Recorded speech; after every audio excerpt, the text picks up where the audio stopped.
یہ بہت ہی زیادہ خوفناک اور ڈرا دینے والی حدیث ہے کہ سب سے پہلے جن لوگوں سے جہنم کو بھڑکایا جائے گا، 3 قسم کے آدمی ہوں گے، یعنی 3 لوگ لائے جائیں گے اور جہنم تو پہلے ہی پھٹنے کے لیے تیار ہوگی، بہت ہی زیادہ خوفناک آوازیں نکال رہی ہوگی اور پوری انسانیت یعنی جتنے لوگوں نے جہنم میں جانا ان کو جب ڈالنے کے بعد بھی کہے گی حل من مزید، حل من مزید، کوئی اور بھی ہے، کوئی اور بھی ہے۔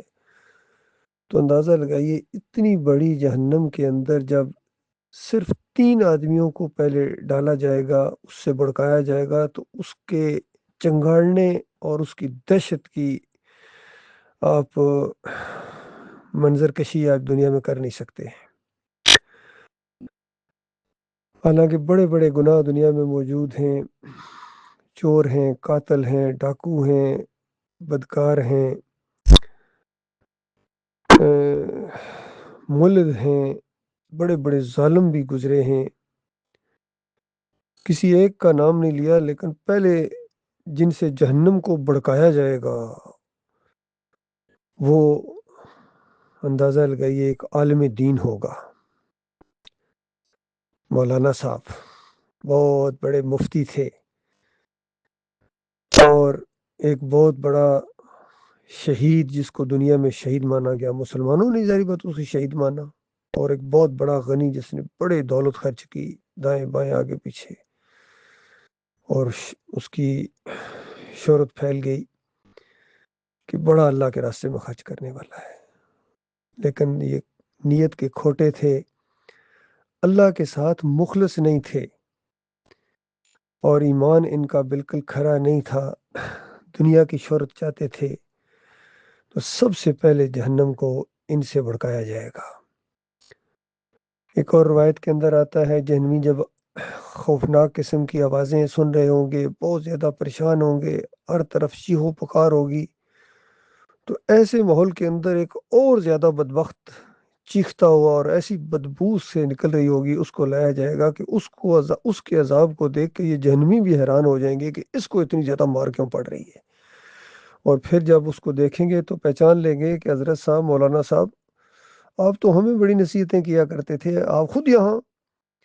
تو وہ وہاں کہے گا کہ ہاں، میں تمہیں تو بڑی نصیحتیں کرتا تھا لیکن خود اس کے اوپر عمل نہیں کرتا تھا، اسی لیے اللہ تعالیٰ کو سخت ناراض کر دینے والی یہ بات ہے کہ انسان وہ بات کہے جو کرے نہ، اور کرے وہ جس کا حکم نہیں دیا گیا ہے۔ جس طرح نبی علیہ السلام نے فرمایا ایک دوسری حدیث میں کہ ہر نبی کے حواری گزرے ہیں، ان کے قریبی ساتھی جو پوری طرح ان کی باتوں پر عمل کرنے والے، لیکن بعد میں ایسے ناخلف پیدا ہوئے کہ وہ کام کرتے تھے جس کا حکم نہیں دیا گیا تھا، اور جو کہتے تھے وہ کرتے نہیں تھے۔ آج پوری طرح یہ حدیث اس امت مسلمہ کے ان بڑے بڑے مجرموں کے اوپر پوری طرح فٹ آ رہی ہے، جنہوں نے سب سے بڑا حملہ توحید کے اوپر کیا ہے، ایمان خالص کے اوپر کیا ہے۔ ان مولویوں نے، ان پیروں نے سب سے زیادہ اللہ کے دین کے یہ دشمن ہیں، اور آج پوری زمین کے اوپر جو شرک اور کفر پھیل گیا ہے اور مسلمانوں کے اندر جو شرک آ گیا ہے، یہ ان مولویوں کی وجہ سے ہے، ان بڑے بڑے علماء کی وجہ سے ہے۔ انہوں نے امت مسلمہ کو جہنم کے کنارے کھڑا کر دیا، جو مرتا جا رہا ہے آگ میں، اور ایمان خالص کی جب دعوت اٹھی ہے تو سب سے زیادہ بڑھ کر یہ دشمن سامنے آئے ہیں اس ایمان خالص کے، توحید کے۔ شرک کے یہ رکھوالے ہیں، چاہے خادمین حرمین شریفین کرائیں یا خادم قوم کہلائیں یا مدینہ ریاست بنانے کے دعوے کریں یا نظام مصطفیٰ لانے کی کوشش انہوں نے کی ہے، یا نعرے لگائیں کہ ہم طیبہ ریاست بنا دیں گے، اور کوئی کہتا ہے کہ ہم نبی کے دین کو تخت پر لائیں گے، خادم حسین رضوی جیسے عالم دین، اور پوری زندگی شرک اور کفر کے نعرے لگواتا رہا، مشرک بناتا رہا اپنے ماننے والوں کو۔ پھر طارق جمیل کو دیکھیے کس طرح تصویب آتا ہے، اور کون سا شرک ہے جو اس کے اندر نہیں ہے، اور سب سے زیادہ جو غلیظ کتاب شرک اور کفر سے بھری ہوئی یہ تبلیغی نصاب جسے کہتے ہیں، کون سا جھوٹا قصہ ہے جو اس کے اندر نہ ہو، اس کی بھی تعریفیں کرتے ہیں، اور سارے یہ قبر پرستی کا مواد فراہم کر دیا اس کتاب نے۔ کہتے ہیں قبروں سے فیض حاصل ہوتا ہے، قبروں سے نکل کر حضرت نے اونٹ کو ذبح کر دیا۔ جامی صاحب نے وہ نظم پڑھی کہ نبی علیہ السلام نے ہاتھ نکال کر مصافحہ کیا، اور قبر والے نے روٹی پکڑا دی، اور یہاں تک لکھ دیا اس بدبخت نے کہ نبی علیہ السلام کے جسم کے ساتھ جو مٹی لگی ہوئی ہے، بیت اللہ تو کوئی چیز ہی نہیں، عرش اور کرسی سے زیادہ افضل ہے۔ یہ سارے بریلویوں کا عقیدہ ہے، سارے تبلیغیوں کا عقیدہ ہے، سارے دیوبندیوں کا عقیدہ ہے۔ پھر عقائد علماء دیوبند اٹھائیں، جس کے اندر سارے بڑے بڑے مدرسوں کے جتنے علماء تھے ان کی سٹیمپیں ہیں، موریں ہیں، اور دستخط کیے ہوئے ہیں۔ اشرف علی تھانوی، گنگوئی، اور پتہ نہیں کون کون سے بڑے بڑے عرب و عجم کے علماء ہیں ان کے، اور ان کے دستخط ہیں، اور عقیدے کیسے غلیظ عقیدے، یہ کہتے ہیں قبروں سے فیض حاصل ہوتا ہے، ان کے وسیلے سے دعا مانگو تو پوری ہوتی ہے۔ سب کچھ اس عقائد علماء دیوبند کے اندر لکھا گیا ہے، چاہے فیضان سنت اٹھائیں ان کی، مودودی صاحب کی سوم رسائل و مسائل اٹھائیں، سارا قبر پرستی کا کہ حضرت جی قبر میں زندہ ہیں، کوئی نمازیں پڑھ رہے ہیں، کوئی ڈسٹرب کرو گے ان کو پکارتے ہوئے۔ علی انجینئر سے پوچھا گیا کہ یہ جو پکار لگائی جاتی ہے یا رسول اللہ، اس کے بارے کہتا کوئی حرج نہیں، چاہے یا رسول اللہ پکارو، چاہے یا علی پکارو، یا حسین پکارو، بس کوئی مسئلہ نہیں ہے، صرف مدد نہیں مانگنی ہے۔ بس جب پکارے گا تو کس لیے پکارے گا؟ وہ مدد کے لیے پکارنے والا ہی تو پوچھ رہا ہے، مومن جو پکارتا ہی نہیں ہے وہ کیسے پوچھے گا آپ سے یہ مسئلہ؟ اسی طرح ڈاکٹر اسرار صاحب کہتے ہیں کہ بس پکارنا صرف اللہ کو ہے، اللہ جس طرح چاہے آپ کی مدد کرے، کسی فرشتے کے ذریعے کر دے، عبد القادر جیلانی کی روح کو بھیج دے مدد کرنے کے لیے، بس آپ کو عام سے غرض ہے، گٹھلیوں سے تھوڑا ہی معاملہ ہے۔ تو اس طرح انہوں نے شرک کے دروازے کھولے ہیں۔ وحدت الوجود کا یہ دفاع کرتے رہے پوری زندگی ڈاکٹر اسرار، مثالیں دے دے کے۔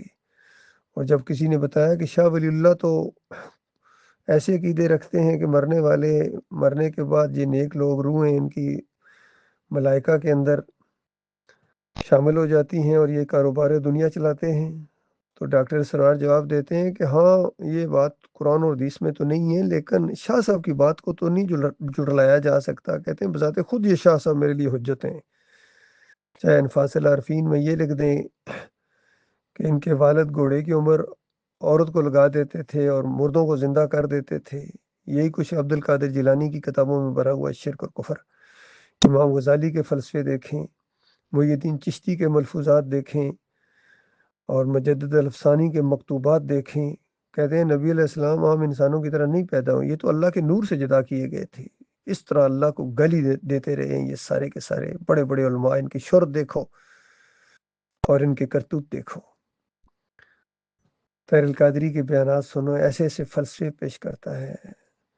کہتا ہے نبی علیہ السلام جب اوپر گئے معراج کے موقع کے اوپر، تو بس پھر زمین کے اوپر بشریت کا لباس اتار دیا، پھر وہاں جا کے پتہ نہیں نورانیت کا لباس اتار دیا، پھر اللہ کے پاس جب گئے تو پھر بس ایک کے جو ایک نو دوجا کر جانے وہ مشرک کافر ہے۔ اندازہ لگائیے، یہ ان کے عقیدے ہیں اللہ کے بندوں۔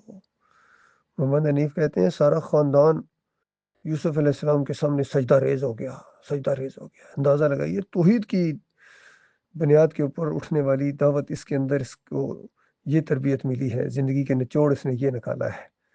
اسی کی پھر تائید کی خلیل الرحمن نے، منور سلطان نے، عبداللہ عمر درانی نے، سارے کے سارے یہ عالم دین جتنے ہیں شرک کے دائی انہی میں سے ہوں گے جن سے جہنم کا گویا آغاز کیا جائے گا، بڑکایا جائے گا۔ جو زندہ ہیں جو یہ بات سنیں ڈر جائیں اگر اس جہنم سے، خوف طاری ہو جائے ان کے اوپر، جس طرح علی انجینئر ہے، طارق جمیل ہے، ابھی عبداللہ عمر درانی بھی ہے، یہ جتنے زندہ ہیں ان کے لیے تو موقع ہے توبہ استغفار کرنے کا، معافی مانگ لیں اپنے مالک اور خالق سے۔ لیکن جو مر گئے، چاہے وہ یہ صوفیوں کا سارا خاندان ہو صوفی، چاہے یہ احمد بن حنبل ہو جس نے عودیرو فی القبر کا عقیدہ پیش کیا، یہ شیعہ رافضی تقیہ کیے ہوئے اہل سنت والجماعت کے عالم دین کی حیثیت سے مشہور ہوا، لیکن کفر شرک پھیلا گیا۔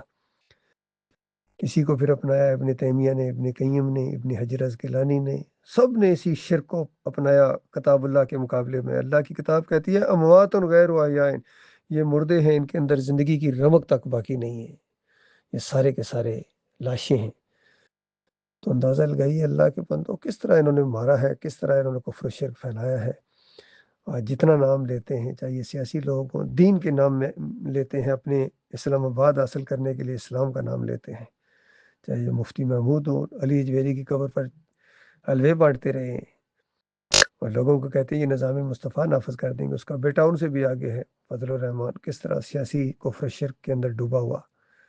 اللہ کے بندو جہاں بھی ہاتھ رکھو، جس جگہ بھی، جہاں بھی، ان کے عقیدے برباد ہیں۔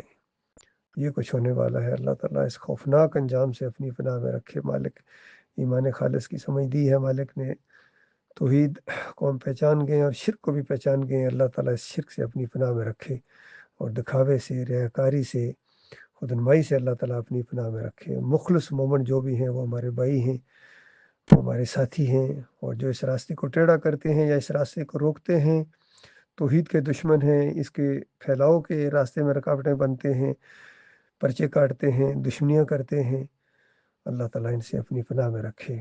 چند دنوں کا یہ معاملہ ہے اللہ کے بندو، ایمان خالص پر جم جاؤ، اللہ کی طرف آ جاؤ، ایمان لاؤ۔ پہلے ایمان کے بغیر کوئی عمل اللہ قبول نہیں کرتا ہے، اور پھر اخلاص کے ساتھ عمل ہو، خالص اللہ کی رضا کے لیے۔